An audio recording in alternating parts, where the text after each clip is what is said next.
At the 16th International Yoga Festival this year, one man moved everyone with his soulful voice and effortless singing. From Moji to Indian spiritual leaders like Swami Chidanand Saraswati and international Kundalini yogi gurus like Gurmukh Kaur Khalsa, along with her husband Gururam Singh Khalsa, and many more who were a part of the festival. His music charmed them all.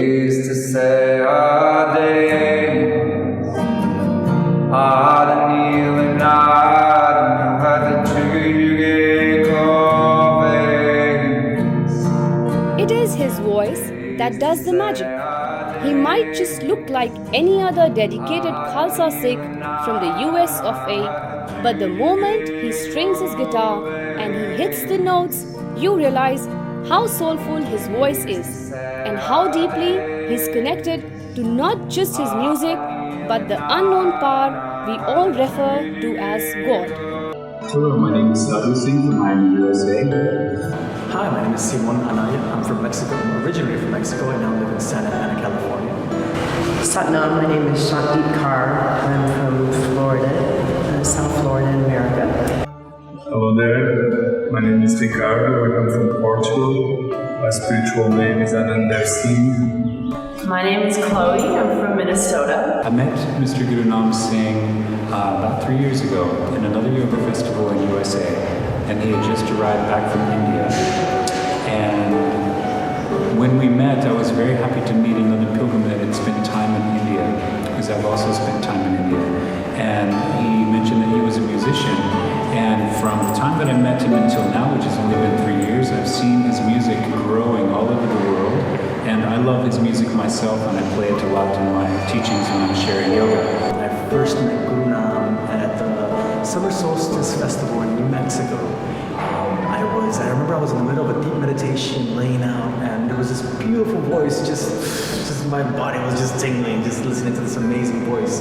And I opened my eyes and I see, Gururam. I was like, wow, this guy's great. So I go up to him after the meditation, and I was like, brother, he just comes up to me. He doesn't even say anything. He just comes up and gives me a huge hug. He's like, hey. I met Gururam Singh in 2012 at the Kundalini Winter Solstice event. Prior to that, I listened to his mantra music. He's got a couple of different mantras that I connected with, and was fortunate to meet him in 2012 and then be able to be inspired by him directly through his music. I met Gururam and he was the perfect excuse for me to come, because I was just looking for a nice excuse. When I found him on the internet that he was coming, I just thought, okay, this is the best I want.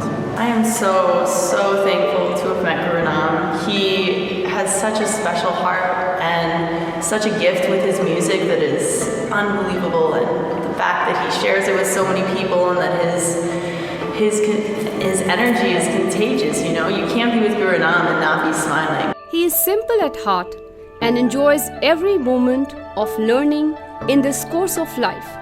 Meet Gururam Singh, the voice that enthralls every listener the moment he starts humming. Gururam Singh started with his spiritual journey when he met Yogi Bhajan, the spiritual leader who led America to discovering self and God through Kundalini yoga practice. He was then just 22. 2 decades and a journey to more than half of this world later, today he takes classes for the same practice and has a huge fan following of his own. Bringing you excerpts from the interview. So I was just thinking about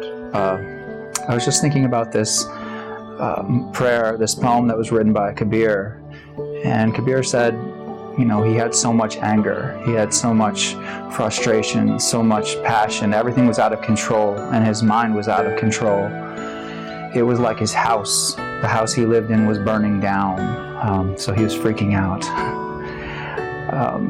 In the prayer, though, he says he rose above his house, and then he looked down. He saw his house burning, but then he saw that everyone's houses were burning. And then he relaxed, because he realized he wasn't alone. And that's what's happening in the world. It's crazy. Everyone's so busy. Everyone's so stressed out. And Sadhu saying, to India, we journey to where saints have sat, where just the vibration of the holy place uplifts someone's consciousness. We get to the foot of the saints. That changes people's consciousness. We wake up before the sun rises and practice the prayer, the yoga, the meditation.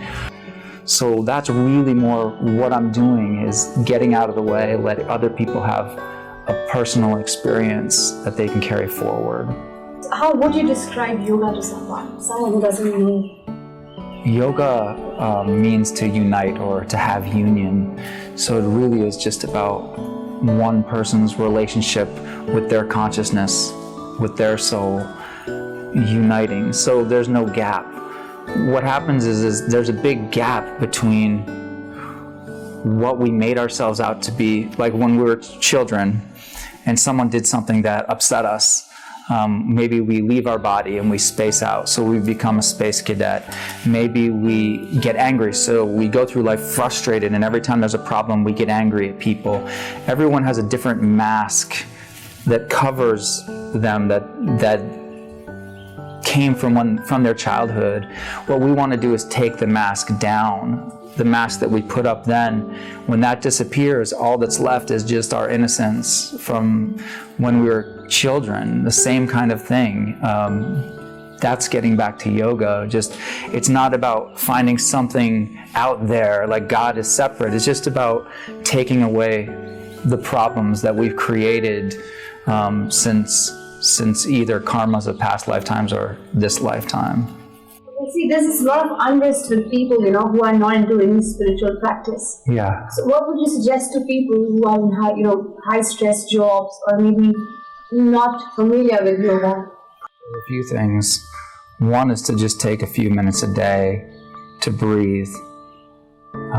Just sit and breathe, no matter how uncomfortable it feels, or just to lie down on your back if your body is too stressed out and breathe. When you're traveling in your car, put on calming mantras or prayers. That's so in your spare time you do something that balances you. You might not think this is going to balance me, but if you get in your car and you're listening to prayerful music as you go through your day, that's going to change things. If you put yourself in the company of people who are praying, that's the company of the holy, the Sangha. Just take time on your way to or from work, or to go out of your way just a little bit to just bow your head. At least one person in the family has got to go bow their head for the whole family. Choose to be that person. Be the person that does the puja. Be the person that steps into the temple and actually creates that vibration for yourself and for others. Do you can describe God as per your understanding? It's the same thing. I feel like our connection to Source, our connection to the divine, our connection to God, if you want to put it in that word, or to our soul, it's not something that is separate from us. All the saints said, you're swimming in an ocean of God. You're swimming in an ocean of love. You're a fish in that water, but you just don't realize it. And it's the same thing from the time we're children. We start putting up these blocks. Once the blocks are gone, where's the separation? It's not there. So that's something that I can't describe in words, because it's just beyond the point of words when you have that experience. There's devotional, ecstatic experiences that are very high. There are moments where there's a lot of suffering and a lot of pain that take you into your depths of your soul, and you just get an experience of your being that in a moment happens and blesses you. There's so many yogic experiences and possibilities of people's different experiences of God that, going into my own experience, I would say I've had different blessings, different types of experiences, and I wouldn't call one experience or another God. I do believe that there's an actual creator. I believe there's a God that created. Okay, so once you came to India, how was the experience of yoga in India? How different was it from the one that you have been practicing with Yogi Bhajan? I wouldn't say that it was very different. There's a very physical aspect that Yogi Bhajan was adding in combining the mantras, the prayers, and the yoga to all flow together. But I really fell in love with the prayers. And that was by the time I got to India, my physical yoga practice had kind of fallen aside anyway. And so when I stepped into a total life of more doing the prayers and the sounds as a form of yoga, it wasn't so far from what I was already doing. How has the experience of being in India like? Well, India is steeped in tradition of various forms of worship. Some of them have become, those forms of worship have evolved into religions.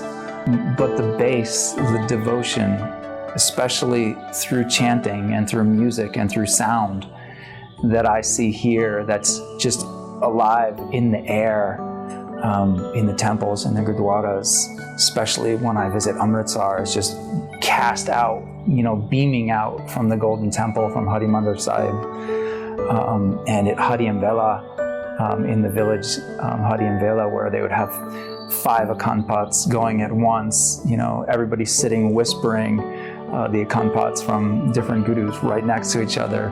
The protection and the blessings that sound brings wherever it is are huge. And this culture in India has been carrying those sacred sounds for thousands of years. What's a typical day for you like? God, it's all different because I'm traveling so much. I've been traveling for about a year, well, the last 4.5 years, but in the last 1.5 years, it's more than ever. Just constant touring, South America, China, Russia, India, USA, West Coast, East Coast, Iceland, quite a few places. So what my schedule is going to be is usually I'm reintegrating from coming in from a flight somewhere. So that might take a day or two. I'm trying to get my prayers in that day. I'm being carted around to meet different people that need to touch in with me about the workshops we're doing, about sound equipment, about lighting, meeting different musicians in different countries and working with them so that we can have nice workshops and nice concerts. So is it like every day you do the yoga practice? Well, I had some chronic physical pain that was really debilitating for a while. No matter what I did, I had a certain amount of pain, and it would get extremely bad. So especially when I did physical yoga. So I tended to stop doing the physical yoga, and that really got to the peak of really being bad about 5 years ago. And until about a year ago, it really didn't ease up. I'm only starting to get the stretching back in. I can't even quite do a lot of the yoga again like I used to, but I'm getting there step by step.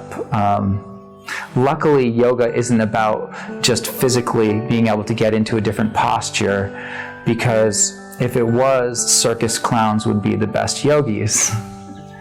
Okay, brilliant. So my last question is, if I may have the liberty to ask, Of course. what if I ask you, what is the crux of all your learning till date? Interestingly, what comes to me is, what is a student? What is a teacher? There's so many people. They're so concerned and so looking into stepping into a role of teacher. They want to be paid for being a teacher. They want to travel and be a teacher. They want to be seen as a teacher. They want the respect of being a teacher. But what I've really come to see is that this is all garbage, It's all garbage, because it's not about being a teacher. For every person on this planet, it's about being able to hear your own soul, being to stop and be able to hear the divine in you. And then if the divine gives you a command, if the divine tells you, go do this, go do that, you actually do it. You don't go and watch TV instead. You don't go, oh, you know what, I don't feel like doing that. I'm gonna go eat a hamburger. I'm gonna go just do something to distract myself. When you listen, when you obey what that message that comes to you, see, that's being a disciple, that's being a student. That's of your own highest consciousness or God or whatever you want to call it. But if you don't follow that, if you keep shutting off, then you're not the student. But I'll tell you, if you can be a student the best you can, you be a student, and then you're okay to be teaching. Because you will have little touches in with your soul. You will have touches in with your consciousness. You will start to achieve just a little more balance, and then you can help other people do that. But it's not being like, oh, how do I sit on the throne of royal yoga and rule over everyone? You know, this is garbage, you know? So I think it's about every person being a student within themselves. And the more we listen, the more we can hear our soul, the more we can hear the true guidance, the more peace we're all going to have. So I just want people to find where they're truly being guided, not some idea their mind is making up, not some emotional thing they feel they need to have, but what are they truly being guided to inside? How do you find that? That's the most important thing for us all, because if we find that and we don't just hear it, but we actually follow it and we do it, the whole world is going to function in a higher place, in a more beautiful place, and in a conscious place, in a place of sharing and love and excellence and kindness and compassion.